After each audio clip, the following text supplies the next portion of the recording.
Assalamualaikum warahmatullahi wabarakatuh. Bismillahirrahmanirrahim. Innal hamdalillah nahmaduhu wa nasta'inuhu wa nastaghfiruh wa na'udzu billahi min syururi anfusina wa min sayyiati a'malina. May yahdihillahu fala mudhillalah wa may yudlil fala hadiyalah. Asyhadu an la ilaha illallah wa la syarika lah wa asyhadu anna Muhammadan 'abduhu wa rasuluhu la nabiyya ba'da. Allahumma salli wa sallim wa barik ala nabiyil karim sayyidina wa nabiyina Muhammadin sallallahu alaihi wasallam wa ala alihi wa sahbihi ajma'in, amma ba'd. Saudara-saudara sekalian yang dirahmati Allah, peserta webinar pada siang hari ini. Pada siang hari ini kita akan mencoba untuk mendiskusikan bagaimana caranya agar kita bisa mengikuti perkuliahan daring. Oke, saya teruskan. Ada beberapa hal yang perlu kita pikirkan bagaimana agar kita bisa sukses ketika kuliah daring. Yang pertama harus kita kenali dulu aplikasi yang digunakan oleh lembaga itu. Contoh kalau YN itu menggunakan Moodle. Jadi e-learning kita itu menggunakan Moodle kan itu. Nah, oleh karenanya teman-teman harus belajar bagaimana aplikasi Moodle itu. Dan di samping saudara bisa memanfaatkan video yang sudah disiapkan oleh YN, yang saudara bisa akses videonya itu di official YN Kediri, di channelnya YN. Jadi official YN Kediri itu ada 5 video yang menjelaskan terkait dengan model itu kan itu, aplikasi itu nih kita. Tetapi saudara juga bisa menemukan tutorial terkait dengan pemanfaatan model itu dari channel-channel yang ada di YouTube lah, banyak itu. Jadi itu saudara bisa persiapkan itu. Sehingga saudara bisa mengetahui bagaimana sih semestinya aplikasi itu dilaksanakan. Untuk kampus-kampus yang lain, kalau memang menggunakan satu platform yang berbeda, perlu saudara tanyakan itu ke teknisi yang menyediakan itu kan itu. Jadi di teknisi itu menggunakan apa kan itu. Jadi bisa dipersiapkan itu yang pertama. Jadi yang pertama adalah saudara harus memahami aplikasi yang digunakan oleh lembaga di mana saudara kuliah. Jadi aplikasi e-learningnya pakai apa? Itu yang pertama. Yang kedua, sebagaimana sering saya katakan, bahwa sekarang ini mahasiswa itu tidak ada kendala untuk mencari referensi, untuk membuat makalah, untuk presentasi makalah dan terusnya. Apakah disampaikan secara langsung dalam bentuk yang saya sering sebut dengan classroom learning, ataukah menggunakan online learning? Jadi online learning. Jadi kedua-duanya itu sama-sama tidak ada kendalanya kan itu. Gimana caranya? Yang pertama tentu saudara harus mempelajari ketika saudara harus saudara harus belajar mempresentasikan, mencari artikel kan itu. Saudara bisa mencari artikel secara online. Misalkan saudara bisa mencari artikel, mencari buku dengan menggunakan webnya Book.sg kan itu ya. Nanti secara lebih detail saudara bisa menonton video-video yang ada di channel Syarif Hidayat Sabar Pesantren itu. Atau saudara juga bisa membaca buku yang saya tulis. Mudah mengakses literatur secara online itu ada juga di situ kan itu. Jadi saudara bisa memanfaatkan itu. Jadi bagaimana caranya agar saudara itu bisa menemukan referensi, tidak harus datang ke perpustakaan kan itu. Oleh karena itu ketika YN Kediri itu membangun perpustakaan yang megah menurut banyak via itu, waktu itu saya sempat ngobrol dengan Pak Rektor itu. Pak Rektor, semestinya saya secara pribadi tidak bangga-bangga amat dengan memiliki perpustakaan sebesar itu kan itu. Kenapa saya tidak bangga-bangga amat? Karena semestinya sekarang ini untuk mendapatkan referensi yang sangat banyak. Misalkan kalau kita menggunakan Library Genesis, satu contoh itu, Library Genesis. Library Genesis itu menyediakan buku tidak kurang dari 2 juta buku yang bisa saudara akses secara gratis kan itu. Book.sg juga sama. Artikel-artikel itu juga bisa kita dapatkan secara gampang. Saya kasih satu contoh, misalkan tahun 2015 saya itu meneliti tentang pergeseran perang kiai, dan alhamdulillah artikelnya itu terbit di IUP ya, yang dikasih judul The Shifts of Kiai's Rules in East Java in the Post-Warto Indonesia. Itu waktu itu saya membutuhkan referensi yang terkait dengan kiai dan pesantren. Saya menemukan tidak kurang dari 320 disertasi dan tesis yang terbit di muka bumi ini kan itu. Saya waktu itu salah satu fasilitas itu adalah ProQuest.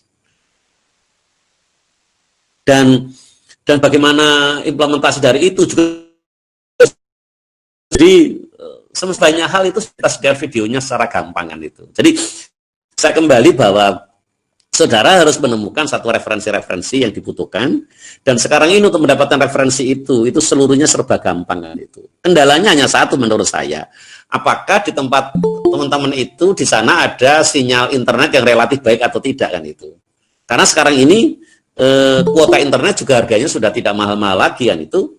Saya sering katakan kepada mahasiswa itu, kalau kuliah reguler yang menggunakan classroom learning, waktu itu kalau mahasiswa itu datang dari rumah kan harus membeli bensin ya, membeli premium atau pertalite atau pertamak itu untuk datang ke kampus. Sekarang ini semestinya uang itu bisa digunakan untuk membeli kuota internet kan itu. Dan begitu punya kuota internet sepanjang di daerahnya itu sinyal internetnya lancar, itu bisa mendapatkan satu literatur yang jauh lebih luar biasa banyak kan itu. Jadi cari referensi-referensi secara online. Ya. Nanti kalau saudara pengen mempelajari banyak, saudara bisa melihat beberapa video yang sudah ada di channel Syarif Hidayatullah itu. Atau saudara kalau sempat bisa membaca buku. Dan buku ini yang dalam bentuk e-book juga bisa saudara akses di perpustakaannya yang Kediri. Itu saya sediakan di sana. Itu. Jadi oleh karena itu tidak ada alasan mahasiswa tidak mendapatkan referensi sekarang, tidak ada alasan. Seluruhnya mesti gampang, gitu ya. Terus yang kedua, saudara harus belajar bagaimana cara membuat makalah yang baik. Ya, kemarin sempat mewajibkan sebagian dari mahasiswa itu untuk membuat membuat template ya. Bagaimana sih membuat skripsi yang baik kan itu. Maka insya Allah nanti dalam waktu yang tidak lama, ya insya Allah mungkin minggu ini lah saya akan buatkan template bagaimana cara membuat makalah yang baik itu kan itu. Agar apa? Agar siswa tidak bingung, misalkan kalau kita membuat makalah itu nomor halamannya di mana kan itu. Terus jarak antara nomor halaman sama badan karangannya itu berapa senti, satu contoh. Terus marginnya itu seperti apa, isi pendahuluan itu apa, dan seterusnya. Nanti insya Allah dalam minggu ini akan saya buatkan kan itu. Agar apa? Agar mahasiswa itu mendapatkan kemudahan untuk membuat makalah itu kan itu. Nah, setelah ada template-nya, maka yang perlu difikirkan bersama itu adalah bagaimana cara agar tugas-tugas itu bisa kita buat secara baik. Itu. Nah, oleh karena itu kita harus ngerti logika dari makalah. Kalau tugasnya berupa makalah itu seperti apa kan itu. Logika yang barangkali perlu saudara perhatikan ketika saudara itu menjelaskan di pendahuluan, maka pendahuluan itu harus berisi sesuatu yang saya sering sebut dengan kegelisahan akademik. Kegelisahan akademik itu apa sih? Kesenjangan. Kesenjangan antara apa? Kesenjangan antara teori sama realita. Kalau saudara berhasil menyusun di pendahuluan itu kesenjangan itu, dan kesenjangan itulah yang nanti saudara akan jabarkan dalam makalah saudara, itu akan sangat bagus kan itu. Terus bagaimana cara belajar itu? Saudara bisa membaca, mempelajari dari artikel-artikel yang baik kan itu. Jadi saudara bisa niru, mereplikasi kan itu. Saudara bisa meniru atau mereplikasi itu kan itu. Jadi seperti itu ya. Seperti itu. Terus ketika makalah itu sudah jadi dan saudara ingin presentasikan, maka cara yang paling luar biasa kalau saudara bisa adalah saudara buat dalam bentuk video. Nah, video saudara buat. Bagaimana cara membuat video? Saudara bisa membuat video dengan memanfaatkan kamera HP. Kalau memang mahasiswa tidak punya kamera yang profesional itu, atau saudara bisa menggunakan aplikasi basis screen recorder, yaitu kita merekam apa yang ada di layar monitor kan itu. Jadi tinggal kebutuhannya, atau saudara bisa menggabungkan antara dua-duanya itu kan itu. Nanti saudara bisa melihat beberapa contoh video saya, misalkan satu contoh ketika saya ngaji itu, beberapa kitab yang saya kaji itu kan ada shooting ke wajah saya, sehingga wajah saya tidak langsung, tetapi apa yang saya baca itu saya letakkan di sebelah kanannya kan itu. Nanti bagaimana cara ngedit dengan cara seperti itu juga sudah saya buatkan tutorialnya kan itu. Jadi kenapa kita perlu membuat video? Agar apa? Agar kita bisa menghadirkan di kelas virtual itu kan itu. Jadi kalau sebagian masyarakat kan kangen sekarang itu ya, kita itu Kalau pas tidak libur, pengen libur kan itu ya. Jadi selama ini kalau kuliah masuk setiap hari kok masuk nggak libur-libur. Sekarang dikasih tidak kuliah dalam waktu yang termas sangat lama. Akhirnya kita kangen ke kampus, kangen ke kampus kan itu. Nah, oleh karena itu caranya agar kita bisa menghadirkan wajah kita itu dengan cara tadi kan itu, dengan cara untuk membuat video. Kalau video sudah jadi, yang saudara share jangan file videonya.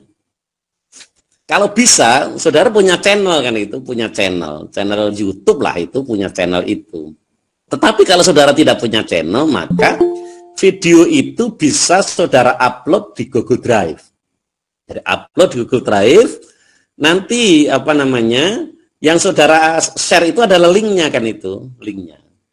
Itu juga sudah saya buatkan tutorialnya kan itu, sudah saya buatkan tutorialnya. Jadi pendek kata, seluruh yang terkait dengan bagaimana perkuliahan e-learning itu bisa berjalan secara maksimal itu sudah ada tutorial yang saya buat di channel saya itu kan, di channel Syarif Hidayat Sabar Pesantren itu kan itu. Oleh karena itu nanti teman-teman bisa memanfaatkan itu kan, itu bisa dipelajari bagaimana caranya agar perkuliahan itu tetap bisa berjalan secara maksimal walaupun secara e-learning itu. Jadi referensi-referensi saudara juga bisa mendapatkan referensi-referensi yang kredibel dan up to date kan itu. Dan bagaimana pengertian makalahnya juga nanti insya Allah tidak lama saya buatkan template-nya. Kalau terkait dengan bagaimana membuat citasi, itu sudah saya sediakan 3 video ya, terkait dengan Zotero kan itu. Jadi saudara bisa memanfaatkan itu. Pak saya belum terbiasa ya, dibiasakan. Jadi saudara praktekkan, kalau saudara punya laptop, jadi saudara install itu Zotero-nya, atau nanti sebentar lagi saya buatkan yang Mendeley kan itu. Jadi sehingga mahasiswa ada pilihan apakah ingin senang menggunakan Zotero atau menggunakan Mendeley. Nanti kita buatkan tutorialnya itu. Jadi hal-hal itulah yang menurut saya penting untuk kita pikirkan bagaimana agar perkuliahan online ini tetap bisa berhasil secara maksimal kan itu. Barangkali itu sedikit pembuka dari webinar ini kan itu. Nanti kalau ada pertanyaan-pertanyaan mungkin bisa ditanyakan melalui chat atau bisa ditanyakan secara langsung kan itu. Oke, begitu, terima kasih. Gini, setiap dosen punya kecenderungan sendiri-sendiri kan itu. Jadi saudara harus tahu apa kesenangan dari masing-masing dosen itu. Begitu saudara bisa menangkap apa sih fungsi dosen itu yang paling disenangi, dan saudara bisa melakukan itu, maka saudara akan mendapatkan nilai tinggi. Tak kasih contoh. Ketika saya dulu kuliah S2, S3, saya mengikuti kuliahnya Profesor Azumati Azra. Dan kalau saudara lihat, transkrip nilai saya dari Profesor Azumati Azra itu hampir seluruhnya 4 nilainya. Apakah saya hebat? Tidak. Tidak juga. Tapi kenapa Pak nanti senantiasa memberikan saya nilai hebat? Karena Pak Azumati itu sangat suka, karena Pak Azumati Azra itu sangat suka manakala mahasiswa itu menggunakan primary resource kan itu. Jadi ketika mahasiswa itu menggunakan primary resource, menggunakan referensi-referensi utama, maka beliau sangat suka kan itu. Saya waktu itu sangat anti menggunakan buku terjemah. Kalau referensi berbahasa Inggris, berbahasa Inggris, bahasa Arab, saya gunakan bahasa Arab. Oleh karena itu akhirnya Pak Azumati punya kesan kalau saya itu adalah mahasiswa yang tinggi. Karena itu akhirnya beliau itu lebih tinggi.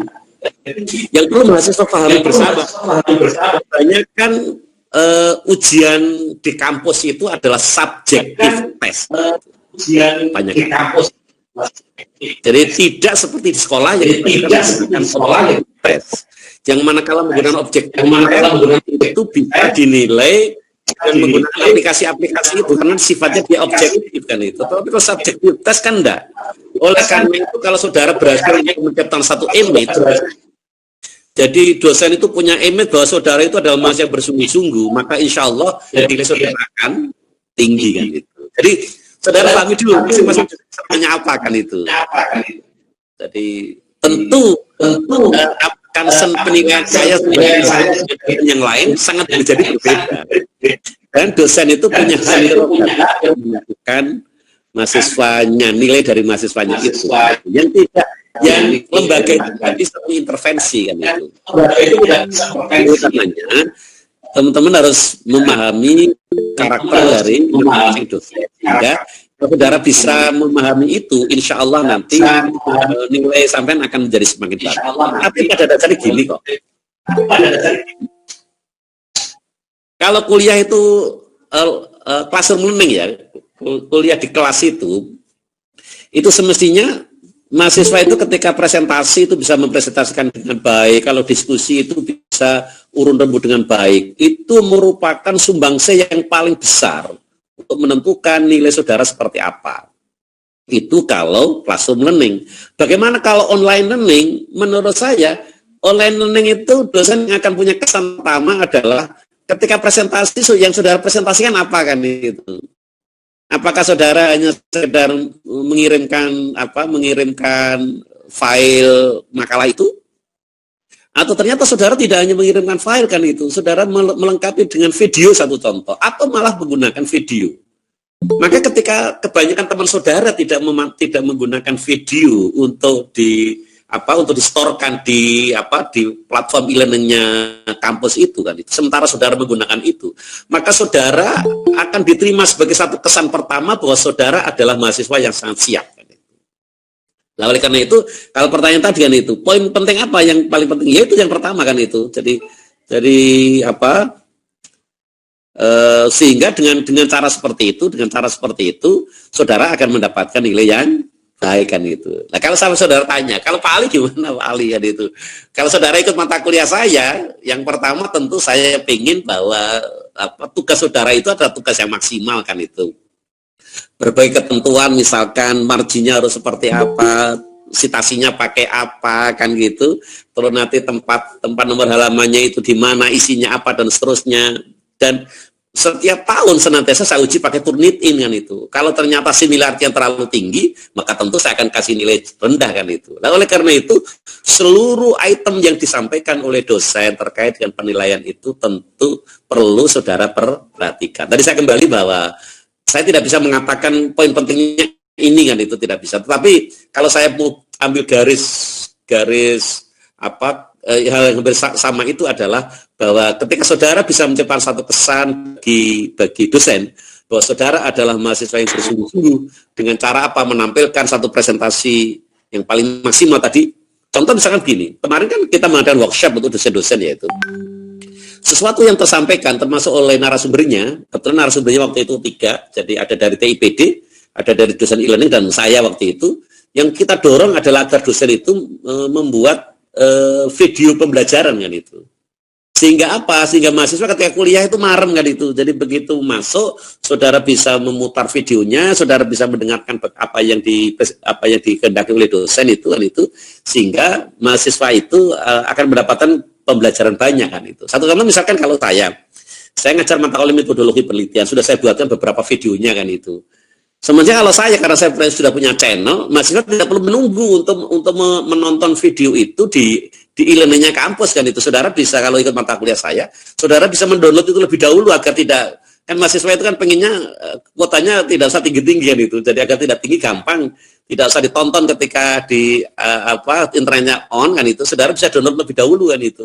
Saudara download, saudara pelajari dengan baik kan itu, saudara pahami apa sih inti dari video-video itu kan itu, maka saudara ketika membuat tugas dan saudara bisa mempresentasikan dengan satu frame sebagaimana yang disampaikan oleh dosen, maka saya yakin Anda akan mendapatkan penilaian yang relatif baik kan itu. Jadi begitu jawaban saya untuk ini, namanya Mas Rahmatul Ramadan atau Mbak Rahmatul Ramadan ini.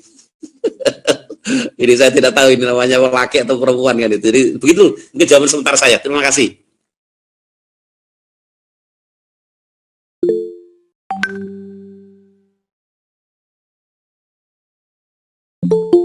Ya, terima kasih. Poin penting yang dinilai dari dosen itu, kita harus dengan cara kita membuat presentasi yang maksimal. Jangan seperti itu, kita akan baik di hadapan dosen. Seperti itu. Untuk pertanyaan Rahmatul Ramadan, mungkin jika tidak ada pertanyaan dari teman-teman, saya akhiri. Saya sebagai moderator, Bapak Dr. Haji Ali Anwar MAG sebagai pemateri kita pada hari ini. Sekian Sekian dari saya sebagai moderator. Jikanya mohon maaf. Terima kasih. Wassalamualaikum warahmatullahi wabarakatuh. Saya kembalikan kepada MC. Ya, terima kasih kepada Mbak Istiana. Alhamdulillah, kita telah sampai di penghujung acara. Terima kasih banyak kepada narasumber, moderator, serta para peserta yang telah menyimak acara dari awal sampai akhir. Semoga ilmu yang didapat pada siang hari ini bermanfaat dan barokah. Saya mewakili panitia yang bertugas menyampaikan mohon maaf atas salah kata dan perbuatan. Sekian, terima kasih. Wassalamualaikum warahmatullahi wabarakatuh.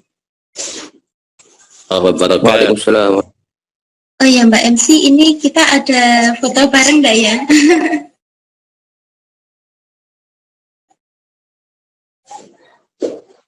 Oh ya, ini kita ada foto bersama, maka jangan keluar dari Google Meet dulu ya teman-teman, kita foto bersama. Siapa yang screen foto ini?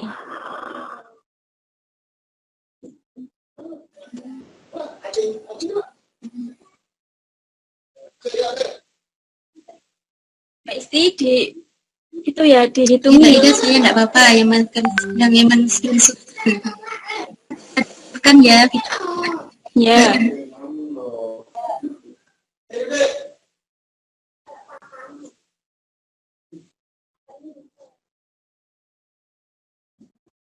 Ya. Siap.